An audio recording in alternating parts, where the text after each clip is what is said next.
Hello, I'm Faye Heald. I'm a singer and academic at the University of Sheffield, and I've recently recorded an album called Old Adam, which looks at traditional songs and the ways that people and stories are represented in them.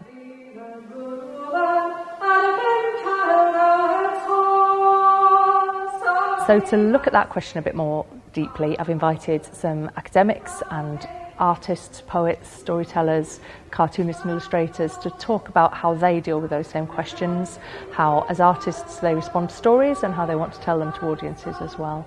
So this is a discussion between artists and academics to explore what it means to see human in the arts. Some said that a young child that between my roses torn.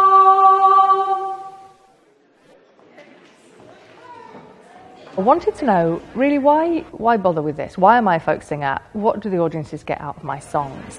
It must do. Why do we do, as humans, why do we do this? It's not just entertainment. It must do something for us. We've got a panel of people together. We've got Tim Rouse, fabulous storyteller, works with a lot with traditional references, but also very contemporary kinds of settings.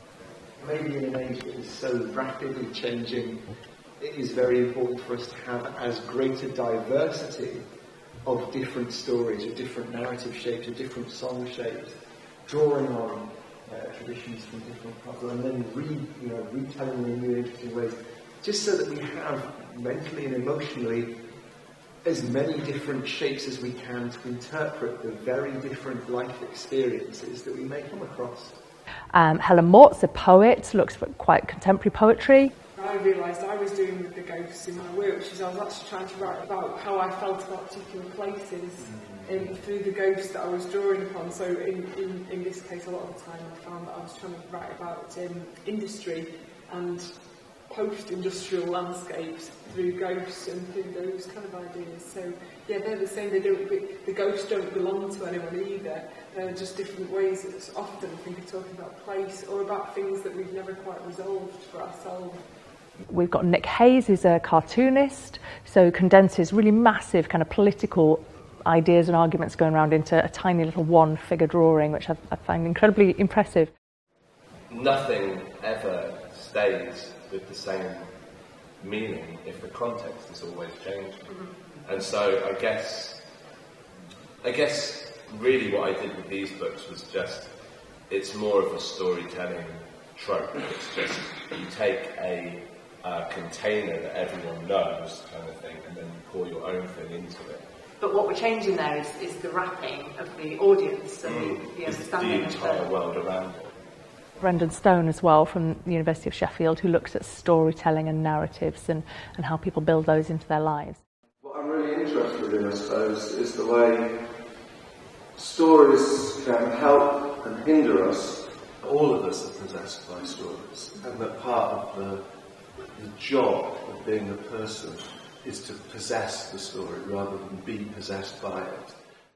Old Adam brings together loads of traditional English songs. They span between sort of local homely sort of stories that just sort of feel good, nice love songs. And then there's some like historical tragedy type things that really happened that they want to tell the story of. And then there's bigger stories. So the title track is the story of Adam and Eve and this time before sin.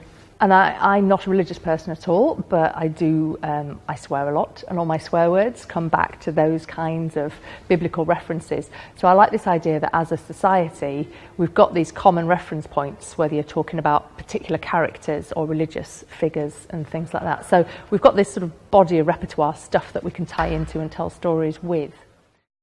And I guess that the main thing is that I wanted to talk about folk music and how there was something wonderful about folk music that I can know the song Magdalene Gypsy, which is one of the ones that Faye sings on her album, and you can know the song Magdalene Gypsy, you can play it, I can sing it, and we both own them because we both have a connection to them. We both understand them and it means something to us. If I say Adam and Eve, we've got wealth of a pool of knowledge that means to us. Those are just two words. But where does that come from? And it means in the arts, you can say something very quickly and draw on this massive history shared cultural understanding that we've got in order for it to mean something. So we're all artists and thinkers as well, but we all think about this stuff. So it's a really fruitful kind of discussion where we talk about how we approach it, what we do, our insights onto other people, what they do, and see if there's anything comes out of it. I don't know, it's a bit of an experiment really.